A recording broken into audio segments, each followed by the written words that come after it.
Hey everyone, welcome to another Reading Radio podcast. I'm Jason. And I'm Laura. And this month we are not joined by somebody special, but we are doing a great book, Dodger by Terry Pratchett. But before we get into all that, we just want to say, if you're a first-time listener to this show, we are so glad you found us.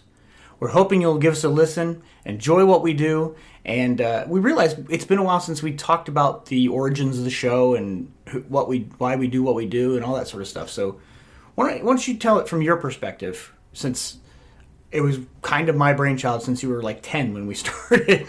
Oh my gosh, that was a long time ago. It was. We would listen to podcasts in the car a lot, and so I decided I wanted to start one, and we wanted to do one together. So we brainstormed a couple ideas, I think, before we settled on. Did we have other ideas? I don't know. Reading might have been our first one, and we just kind of spiraled from there. Yeah, I mean, our idea is that if we read books together, we have something to talk about. Those books spawn other topics. Because we love post-apocalyptic books, we're often talking about morality, politics, ethics. I mean, we get into a lot of different stuff. We homeschool, so, I mean, if you're a homeschooler, you know everything's an educational opportunity, and this just became another one. Mm-hmm. This is my only required reading, too. That's not true. You have other classes you have to read for. But this has helped me. I'm 14 out of 36 books for the year was my goal. And this has helped me get through several, because I've read Dodger twice this year. I read it once just for fun, then it got voted to be the top book on our list, and that was why we're doing it now. It is a very good book, though. It is. I'd never read Terry Pratchett before, which I'm almost ashamed to say. Being somebody who's into like sci-fi and different weird kind of books, I feel like I should have gotten to him earlier, but hey, we all have our downfalls. That's mine, and I've corrected it as fast as I can. Also, your first Terry Pratchett book? Yes, I believe so. Cool. But anyway, if you're a first-time listener, grab the book, read it, listen to it, however you want to consume it. You can always get it through reading-radio.com/audible. We'd appreciate that, because that'll give us a few extra ducats to us, help pay for bandwidth and storage and all that fun stuff.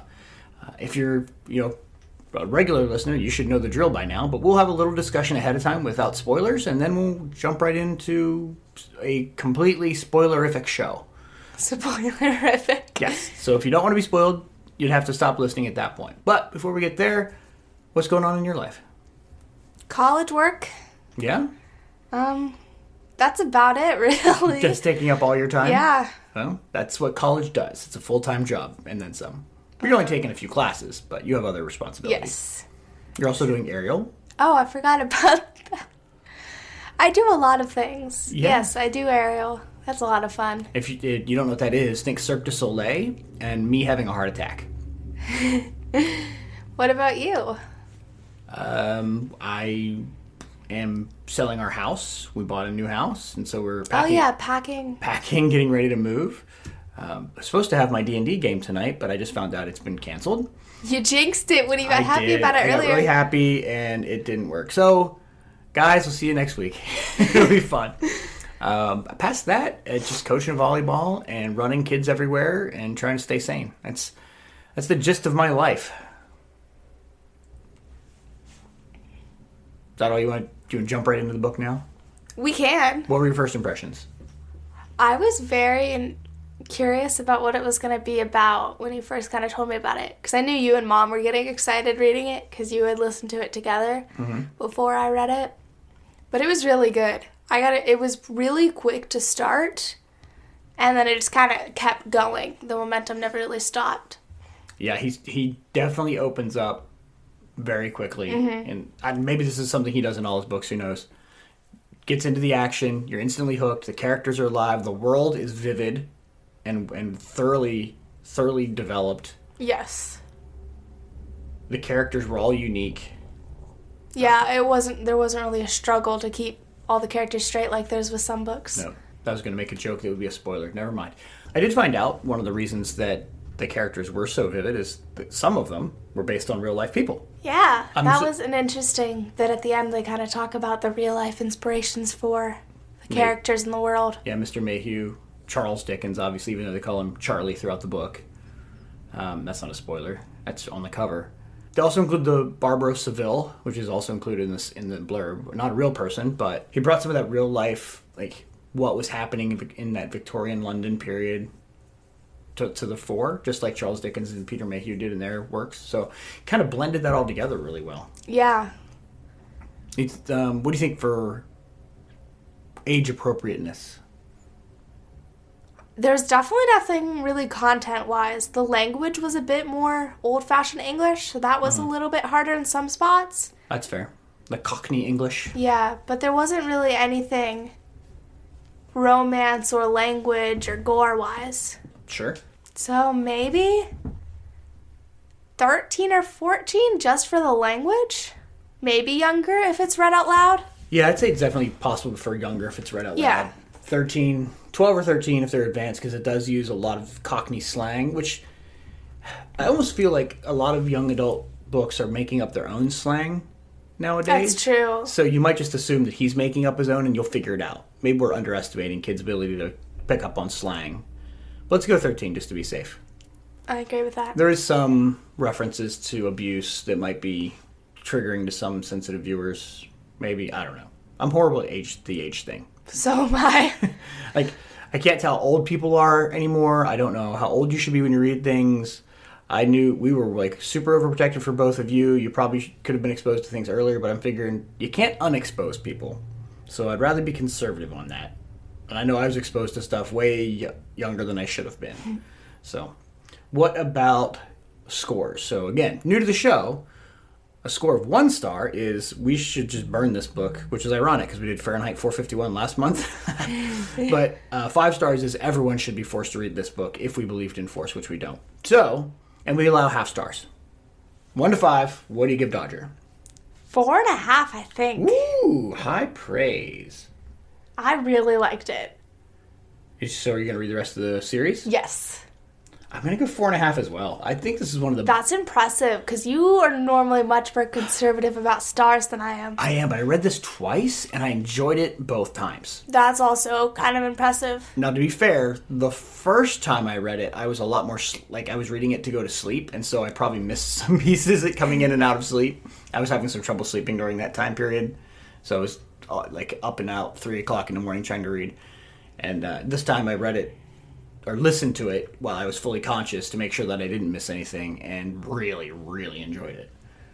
Yeah, I really enjoyed it. And I don't normally like the more historical books. I prefer like modern things. Or future. Yeah. It tends to be. But maybe this Modern opens a whole future. new genre, or at least time period of books for you. Reminds me a lot of etiquette espionage, which we did forever ago for this Yeah, series. probably first year. Oh my gosh. But yeah, same time period, that Victorian English period. Less magic in this one.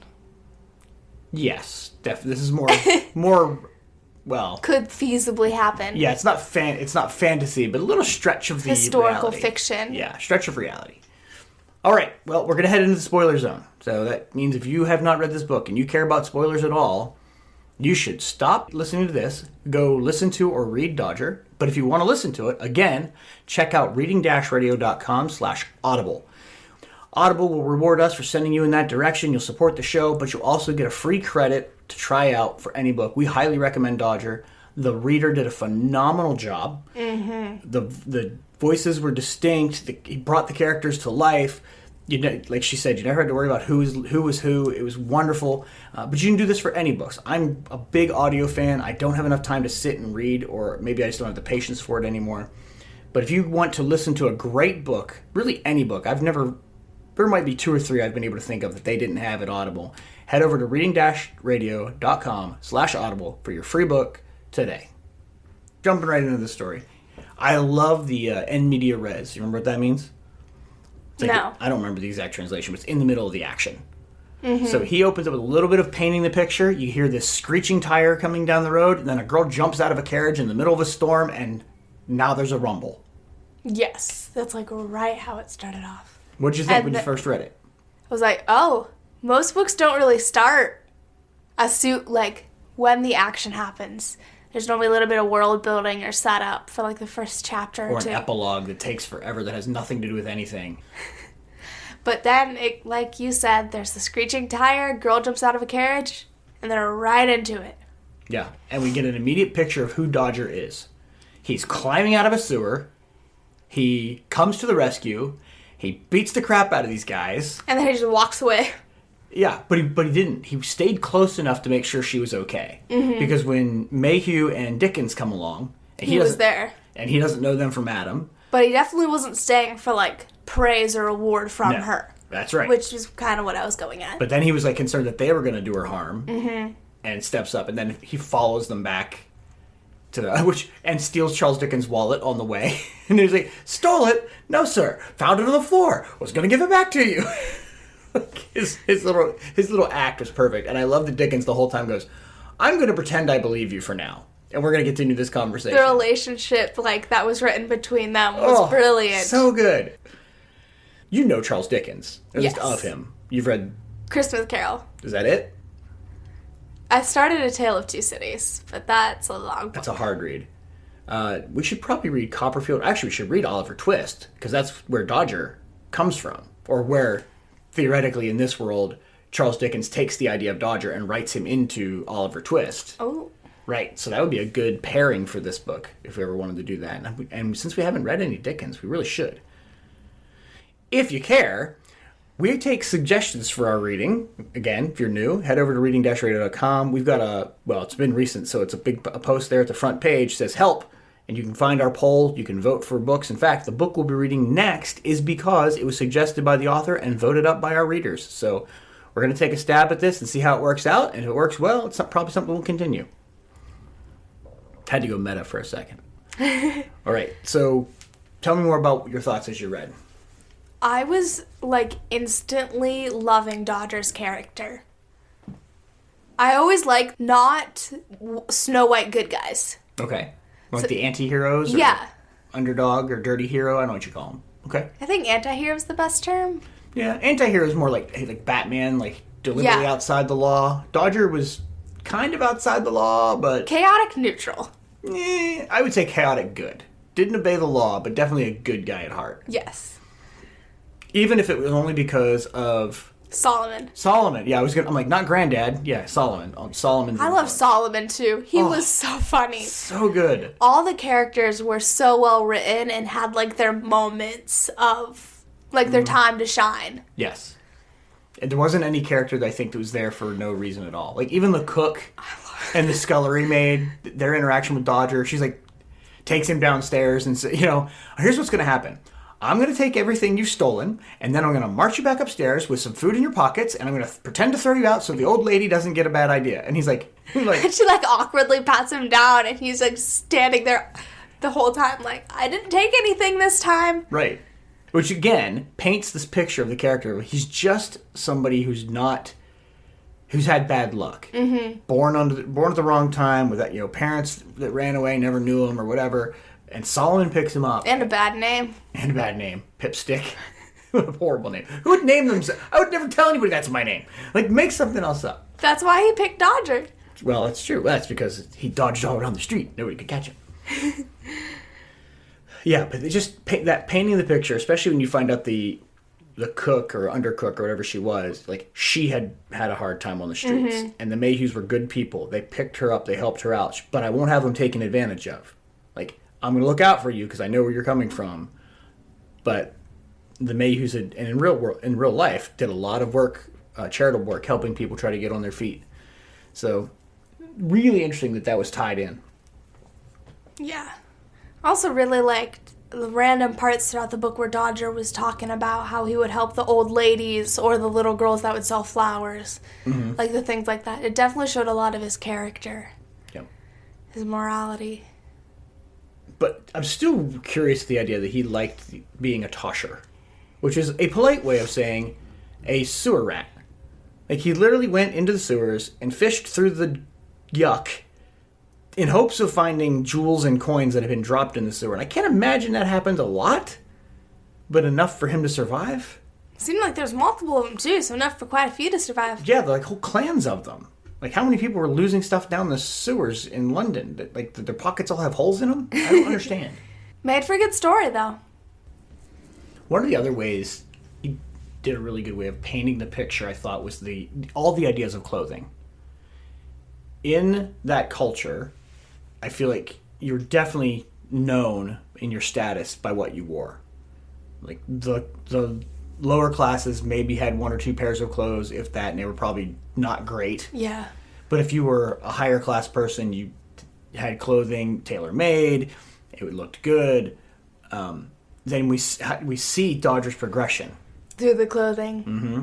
So, because he starts off with the garbage clothes. Yeah. Then goes to like the thrift store, what did they call clothes. it? It was the, I totally forget. So do I. Anyway. And then he gets like the higher made suit by like the end. But the one that matches Peeler, you remember? Which is ironic because Peeler's the head of the police and Dodger doesn't want anything to do with the police. Their little encounter was fun too, where he's like having the conversation with him in the bathroom. And just like, this conversation didn't happen. I'm going to walk out and we're going to... The fact that Dodger didn't know how to use the toilets was so well done too. Because the author could have just like written that off, like just had the conversation. But his awkwardness about not knowing how to flush the toilet made the world so much more real. Well, it made Dodger so much more real as well, right? Because he's probably never seen a toilet. Right. He's gone on the street or maybe an outhouse or a bucket where they tossed it out into the streets. Like, London was a horribly gross city. Like, you wouldn't have survived. Your icky factor, I don't know if I would have, to be honest. Just nastiness. But yeah, then we see by the end, he's got a good suit. Well, until the it was prologue I meant earlier. I said epilogue. Epilogue's at the end. Prologue's at the beginning. Yes. So the epilogue then, where you have him running through the streets of Paris, if I recall. That was well done too. But we'll get there. Yeah. So you said Solomon was good. Yes. I feel like Solomon was the Jiminy Cricket of the story. I did not see that before, but now that makes perfect sense. Right. Yeah. He's the conscience that Dodger had a conscience. He just needed somebody to give him support in it because the people on the street he's living with weren't gonna encourage him to do good things. Exactly. Very survival of the fittest. Well, by necessity, too. Don't get me wrong. But Solomon was able to come along and give him just enough of that cushion he needed that he could then... Because you can only have the morals you can afford to have. Right? So, and that's not... I stole that from Jerry Purnell in Lucifer's Hammer. Really good post-apocalyptic story about a meteor coming to strike the Earth. Ooh. Yeah. He just needed somebody to encourage him in those morals. Dodger made the point that Solomon would always ask him if he stole. And he wouldn't take things. Or if he did, he would tisk, tisk, tisk, and give him that guilt that he needed to be to really stay on a straight and narrow. What did you love about him? I think the same things you were saying. How he never really condemned Dodger. He's just like, I understand that you had to. And then the way he talked about God was also interesting. Because, what was it? I think it was the pork. There was some kind of meat that he had gotten from the cook. Dodger had gotten from the cook. It was pork, yeah. And Solomon was Jewish. So that he wasn't supposed to have it. And then he's like, I'm hungry. God will forgive me this time, or he's not the God I believe in. Right. Well, and he'd already said There was other things like that He didn't before. believe in God, but if he did, that would not be the kind of God he believed in. Yeah. Or he would tell God that he was wrong. Or he just had that... It definitely had that relationship of, I used to believe, then tragedy occurred, and now I can't bring myself to completely disregard it, but almost like a child when they're mad at their parents, they're going to act out a little bit. He didn't go completely the other way because he still went to the synagogue or the club where he'd get the newspapers, and obviously being Jewish is a little bit more not more, but it's just as much cultural and community as it is religion. So he still hung out with all the Jewish folks. So yeah, just such a wonderful. And then, did you ever look up who Onan was in the Bible? No. You didn't? Okay, well, we're not going to discuss that here because it would take the show past our PG rating. But it's a very interesting story. Okay. I knew exactly who it was, but I can't remember them. I can't remember why, if they ever made a reference as to why the dog was named that, other than it was a funny story from the Bible. I have to look that up. But even Onan, seemed to have a personality. Yeah. He was, without saying or doing much, he stinks to high heaven, but he's really good at toshing. Like when Dodger took him along. So, the city had a personality. The characters are so good. I'm almost ready to raise my rating to a 5. I'm really, really happy with this book. Yeah, it definitely was really good. Okay, so we haven't really talked about Simplicity at all. No, We we haven't. haven't talked about the main plot of the story. So Simplicity, he comes back, To the house. and they don't want to let him in, but he does finally meet Simplicity, and she's in a hard situation. Mm-hmm. Being abused by this husband that she didn't really have a good relationship with. And now Dodger comes to the rescue, even though he doesn't want to be called a hero. Even though he's a hero like multiple times over, but why He doesn't want to accept it. why does he resist it so much, do you think? I don't know. Maybe it's because he thinks more's going to be required of him, so he can't do, like, the choshing, which he seemed to like. So he'll have to, like, more people will know about him. Oh, there's Dodger. He can't just go kind of, like, pick up the dropped things anymore. Maybe. Or maybe they would expect him not to take a reward if he turned in the valuable stuff, which they sometimes did. That's true. Or maybe just hit the, what's the word? Like the self-esteem. Mm-hmm. He's just a tosher. He obviously can't be a hero. Heroes are different kinds of people, not me. I don't know. He didn't seem to like it, but he acted like a hero multiple times over. His relationship with Simplicity was really good, too. Yeah. I enjoyed that a lot. Her character might be the least developed. Yeah. She was almost a MacGuffin. Like, she's just the object of the story in some places. But I think it's partly because of the situation she was in. She just didn't say a lot. That's true. She kept quiet, did what she needed to do to survive. Seemed like she had a bit more personality by the end. Right. After she'd loosened up, she felt safe. In the beginning, she definitely was just kind of an object, though. All right, so two things about toshing. One, there's always this concept of the tosharoon, which was theoretically the biggest ball of stuff and also jewels that you would find that had all been swirled together. Did Dodger ever find it? No. Did he? I think Simplicity was the tosharoon. Oh. The lady led him. Like, how? Because if you take the world at his face, the lady led him to hear her scream in the storm. Because the way he described that storm, shouldn't be able to hear anything. He's underground, in rushing water, while it's raining, water's pouring into the sewer, but he hears her, he goes up, he rescues her, and that's the treasure. Ultimately, it's not jewels or coins, it's the love of a good woman. Interesting. Yeah, I know, we don't usually go in for this romantic stuff, but this was good. No, it was good, though, because didn't seem forced, and then it wasn't, like, explicit, constant making out romance. No, in fact, I don't think they ever got to kiss, did they? No. Not until they were married. I don't even think they barely held hands even because they always had a chaperone. That's right. That's how it should be. They were courting. Yes, that's fine. But they had a chaperone. It's inappropriate for a young lady to be with a young man without a chaperone. You remember that. That's the other. You used to listen to me when you were younger about this kind of stuff. Now you just laugh it off. I don't know if I like this change. I listen to you. It's just more awkward now that I'm 16. Well, I'm growing up, Dad. shush. We're going to talk about the book, not that. Granddad. How do you for Granddad? That was so... How did you feel so much emotion for someone who was in the book for like 2 chapters? Barely, right? They talked about him. But the first time you meet him is when he's dying. It was like so well done, though. And I don't... Because it was the first time they really mentioned the lady, too. Well, definitely when they made a lot of it. Because Granddad said he'd seen the lady. You know, everyone knows somebody who's seen the lady, but no one's ever seen them themselves. Is what what they said. But I don't know that I felt for Granddad so much as I felt for Dodger. This was kind of that breaking of innocence. You know, Granddad was probably like 30, I guess. Dodger's like 17-ish. So they call him Granddad because he's twice their age, but... He's the oldest one around them. Right. So he should have known better because stuck in the storm. And then by the time Dodger goes and gets the liquor for him, did he get like one drink and then he was gone? No, he drank like a bottle and a half. Did he? Okay. So he got his drinks, passed out, and then was gone.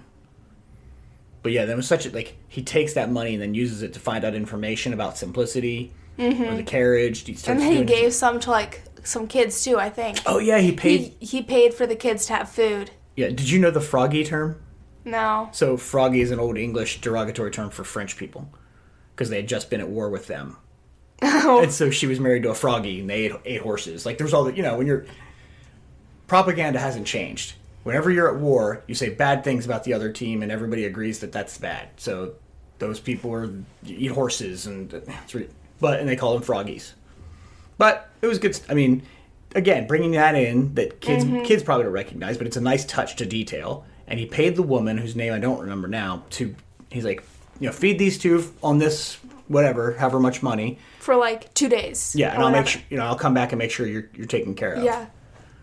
And she's like, she charges whatever she feels is necessary. And she's like, let me see the money. And he's like, oh, okay, look at you, Dodger, coming up in the world. I'm like, yes. Everyone sees it but him. Because that was like the beginning when he first got money. Mm-hmm. And then he slowly accumulated more and more. Till he was like, well off almost. Junkie? Wonky? What was the name? It was the suit. The name of the place. I forget. Stunky. It's something with that sound and it's like anyway. But I remember he wrote, the kids held out their hands begging, and he remembered that look. And he only ever did it to people who looked richer than him. But when you're 5 and hungry, everybody looks rich to you. And he was wearing that new thrift store suit that Solomon told him to go get to make sure he got boots with it or shoes with it for the whatever. I can't remember. I can never remember English. I think it was to take a walk with Onan? Serendipity. That was to do the work for Charles. That was. Simplicity was her name. Yeah, she didn't become Serendipity till later. No, it was like Chastity or Charity at the end. No, it's Serendipity because it's luck. Serendipity is like being at the right place at the right time, coincidentally. Oh. So there's a lot of these old, what they used to call them, Puritan names or something, where faith, charity, simplicity. Christian names. Yeah, but they meant something. They had very specific meanings. And I'd never heard anyone name Serendipity, but it made sense that she would have that because she was in the right place at the right time to meet Dodger to get out of the entire situation. Mm-hmm. I thought the plan was a little bit... far-fetched. A little far-fetched at the end. That would probably be the only place I'd ding it on. Like, yeah. You can't get a corpse for a few days and... that looks like the person and isn't obviously pre-dead. Yeah, which might be why the guy... it was the Lord or whatever who went along with him down in the sewer and was like, are you sure? He's like elbowing him. Yes, I'm sure. Like, let it go, dude. We're trying to do something here. And I don't know that I needed the whole thing about the assassin. Yeah, that was not necessary. I mean, it brought it together well at the end. And then Simplicity had to save Dodger, which was nice. Mm-hmm. So it did kind of bring things out. But when they met the Queen... that was well done. It's so funny. So funny. I could just see somebody acting this out, and Solomon goes to bow and gets stuck, and then Dodger's got pick his back up. Happens all the time, Your Majesty. And it seems like he doesn't understand how big of a deal it is. No, to meet the Queen, he doesn't get any of that. It's like, could you imagine what it'd be like to have $1 quadrillion? No, it's so far beyond your imagination. Like, for him to be digging in the sewers for coins one day. And, a few weeks later, standing in front of the Queen at Buckingham Palace, that's a huge change. Very much. And he still goes back to, a simple life. Well, they don't spy. They just have interests in other places. Yes. He goes and finds it, yeah. But, yeah, beginning to end, well told. I never was bored. A little bit of stretches at the end. Mm-hmm. The ending was definitely really well done. Which part? Just the finale, I think the final chapter where they're on the train complaining about the old lady, so it wasn't recognized, and then they got married and when he was running away. Because the series could end very well there. Mm-hmm.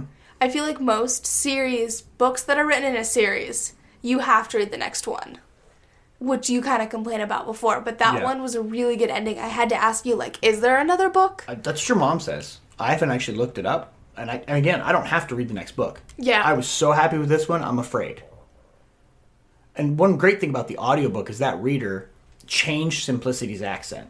I'm curious how, if Pratchett did it in the text, and you can write accents by spelling the words slightly differently. Mm. So he changed it from whatever English but with a German hint accent she was supposed to have. And it's one of the English regions, and I forget which one it is, but it totally changed changed. They both did. Both their accents changed. Oh, I very much remember hers. I don't remember his. His wasn't as drastic. Right. Hers changed completely. It was a very distinct English accent. Now I can't remember which one it is. Anyway. But that was really well done in the audiobook. Yeah, it was. So all in all, still 4.5? Yes. Right. Are you going to raise your score? No, I've already said it. I've set it in stone. Although I haven't typed it in yet. So we'll see. All right. You want to tell us about our next book? So our next book is The Cutting Edge by S.J. Gibbs. Tale of a girl striving to overcome adversity, one of loss and pain, determination and anger. I'm not going to read the blurb. That sounds really corny, and I'm not trying to downplay the book. Literally know nothing. This book was suggested by the author on our poll, and several other readers voted it up, or listeners, I should say, voted it up. So we're going to take a read of this, and this will be our last book of the season. Oh, will it? Yep, we're going to close out season 4. Wow. I know. Is it only season 3? No, it is season 4, dear. Holy cow. Yeah. That's a long time. We've been doing this a little closer to 5 years because we didn't divide the first season. We were going to continue, but we decided to do summers off since we're getting busy and there's so many things to do. So May will be our last episode. It'll be The Cutting Edge. And then we'll pick things back up in September in a new house, hopefully with a new studio space. One that does not have so much road noise. That would be nice. Wouldn't it? All right, what else are you reading? What else am I reading? I just finished a book called Dry by Neil Gaiman. I think that's how you pronounce the last name. Yeah, Neil Gaiman, yes, very famous author. You've now read more Neil Gaiman than I have, though. That's the first book by him I've read. Well, I haven't read any. I really should have, but I haven't. And it's about California with no water, so all water supply gets shut off. Interesting. So it was really well done. Of course, it's Neil Gaiman. I enjoyed it. Good. And then I've been reading the Naruto mangas. Nice. That's my reading list. What about you? Your mother and I are going back through, well, I'm listening to the second Mistborn book with her, The Well of Ascension by Brandon Sanderson. And nonfiction. Mom said I should read this. Yeah, so far they're perfectly fine. They're really good. Nonfiction, we're reading together The Simplest Way to Change the World. It's about hospitality and how we don't do it anymore, but we should. So there's that. And I'm also reading The Gap and the Gain, although not very frequently. That's a book on focusing on how far you've come and not how far you have to go so you can see your successes and build your confidence. So I think that covers all the ones I'm reading right now. I'm trying to only read one at a time, but then I get distracted by shiny objects and jump into something else. I need to read more nonfiction. You should. I can suggest some. Maybe we can do one or two for the show each time, because we've only done one, and it's pretty successful. People like it. Rich Dad, Poor Dad. That's right. All right. Well, that's all we have. Remember, you can check us out at reading-radio.com, where you can join our Facebook group for conversations about the books. You can check out all of our social media there. Please follow us on all of those and make us feel good about ourselves. And until next time, happy reading. Happy reading, everybody. Reading Radio is a podcast released under a Creative Commons 3.0 share-alike license. The music that you're now hearing is by Kevin MacLeod of Incontact, also released under Creative Commons share-alike attribution license, which means you can use this show for any non-commercial purpose as long as you give us credit. All notes and anything else you'd want to find out about Reading Radio can be found at reading-radio.com. If you head over there, you can subscribe to this podcast as well as join our Facebook group where you can contribute to telling us what books we should read. Because Reading Radio is all about bringing families and friends together to a mutual love of young adult literature, and we'd love for you to join us. Happy reading.